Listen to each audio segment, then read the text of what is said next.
The Law of Karma, Dhamma Practice Volume 10, Dhamma Practice Section.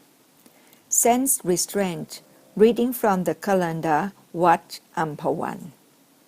พระราชสุทธิญาณมงคล Jarun Ṭhitadhammo teaches the kammaṭṭhāna to the new monks of the vassa. In the Law of Karma, Dhamma Practice Volume 10.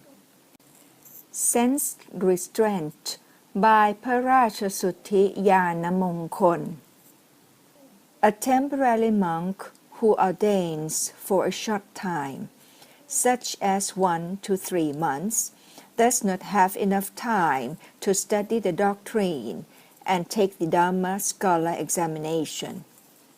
Therefore, you have to limit your study to practicing contentedness or santuttita. You practice vipassana meditation for mental development. What does contentedness mean? You delight in meditation and detachment. What topic of meditation should it be? The 4 foundations of mindfulness. The first foundation is contemplation regarding the body. You have a brief time for ordination because you are a layman who has to return to your duties, earn your living, and support your family, parents, children, and perhaps grandchildren. Laymen have many activities or work that we call occupation. However, monks have more work to do than you do, but we do not need to earn our living because all we need are the 4 necessities, that is, food from arm, robes, lodging, and medicine. Therefore, a monk's occupation is to perform wholesomeness. Monks teach people to behave according to the Buddha's teaching and to practice vipassana meditation so that they have a ladder to heaven or nibbana. A monk's occupation is not the same as a layman's. Monks have a lot more duties than laymen do. If one does all the monk's duties, he will find that there are several hundred of them. There are 227 taboos that monks must not do. We normally say that monks have 227 precepts to observe. Actually, it means that there are 227 things that monks must not do. It does not mean that monks have more moral rules than you do. We all keep the same moral rules. These are the 3 trainings, or tisikha, consisting of morality, concentration, and wisdom. The 10 rules for the king can also be summarized into the tisikha in 2-fold. Contentedness is mindfulness and clear comprehension, or sati and sampachanya. In 1-fold, contentedness is heedfulness. You are always careful whenever you do anything, so that you do not waste time or spoil your work. Some of you have time to study the doctrine and practice mental development. Some may have taken the Dhamma scholar examination or the higher doctrine. These studies conduce to nibbana, but you may not need to study these things. You focus on the practice of vipassana meditation.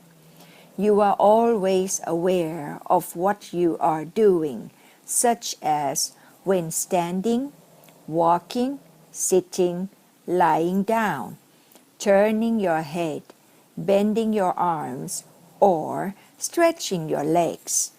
This is contentedness. There must be mindfulness. If mindfulness is the leader, then there must be something which follows. What is it that follows? It is clear comprehension. This is called leading and inspecting. Mindfulness calls for wholesome consciousness, and clear comprehension calls for clarity of consciousness. As parents, you must lead your children toward goodness and follow upon your children's behavior. But before you can lead your children and follow up the result, you must be able to lead yourself. In practicing vipassana meditation, you lead and inspect yourself. Mindfulness leads, clear comprehension inspects. The combination of mindfulness and clear comprehension is wisdom. This is heedfulness. This is contemplation. This is assessment. This is recontemplation. This is knowing. This is wisdom. You know how to solve your problems. This is the benefit.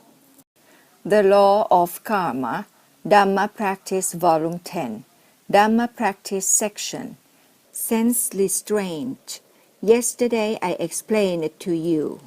Reading from the calendar, Wat Amphawan. Yesterday I explained to you that defilements reach you through the 6 sense doors. Evil, heaven, and nibbana all come through these 6 sense doors. Maintain your mindfulness in line with clarity of consciousness to see whether your reaction is meritorious or sinful. Merit and demerit arise through the 3 channels of action: body, speech, and mind. If your mindfulness and mind are effective, your 3-fold bodily action, 4-fold actions by speech, and 3-fold actions by mind will be wholesome. This point will be clear to you. Therefore, you should attain this basic first. Do not attempt to attain those higher steps as the insight knowledge. Some people commented about the way we practice vipassana meditation at Wat Amphawan by saying that our method results in a low attainment of insight knowledge.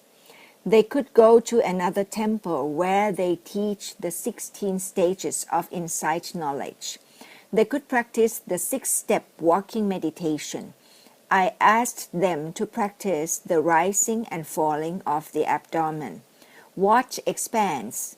What contracts? What is the knowing? And what is the acknowledgement? They could not answer any of these questions, so they were not able to pass the examination.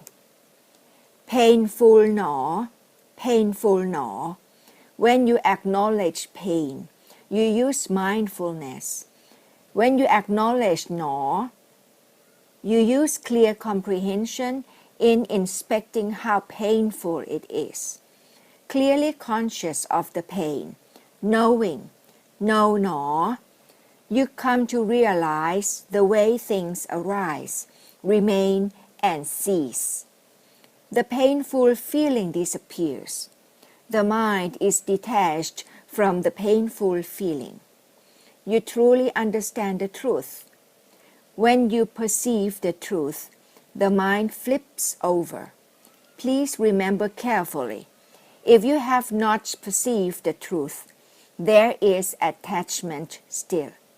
The mind craves to know, but it cannot perceive the truth. This can lead to false knowledge.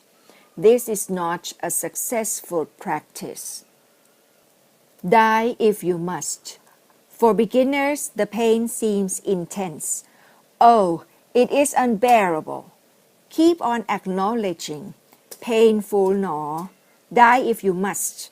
Let mindfulness lead, and clear comprehension will tell how painful it is and where the pain arises. Oh, It is so painful, as if the bone is being poked with needles. Your lower parts feel like they are burning. Die if you must. Die if you must. At one point, you can perceive the truth. Everything arises, remains, and ceases. There is the leader and the inspector. Please understand this point. I am repeating what I said yesterday. If you have heard it, please listen carefully again. You never listen to me and never inspect yourself. Why should you inspect other people? You must lead and inspect yourself before you can inspect others. In practicing vipassana meditation, you must lead and inspect yourself. When you can clearly inspect yourself, you can effectively lead your children. When people are academically successful, for example, they have a master's degree, we can say that they have academic ordination, in which they have gained knowledge. When you come to the temple and practice vipassana meditation, we can call it mind-ordination. Mind-ordination does not need a saffron robe. This is mind-ordination.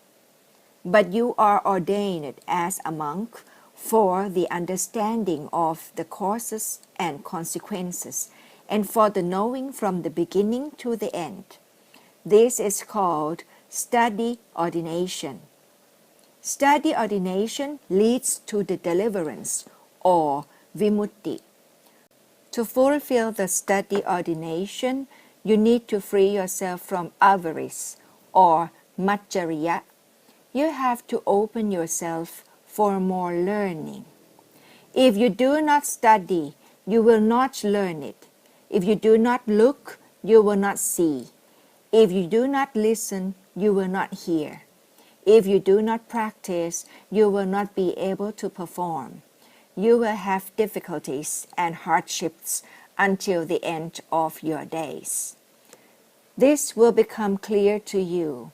You waste your time by leading and inspecting others who do something bad. For example, you gossip and babble. This is not the way we practice vipassana meditation at Wat Ambawan. Please do not do it here. You must have mindfulness as the leader and clear comprehension as the inspector. Set your mindfulness at your solar plexus and acknowledge. Knowing, know nor, practice until you can do it. When you are drowsy, you should acknowledge drowsy nor.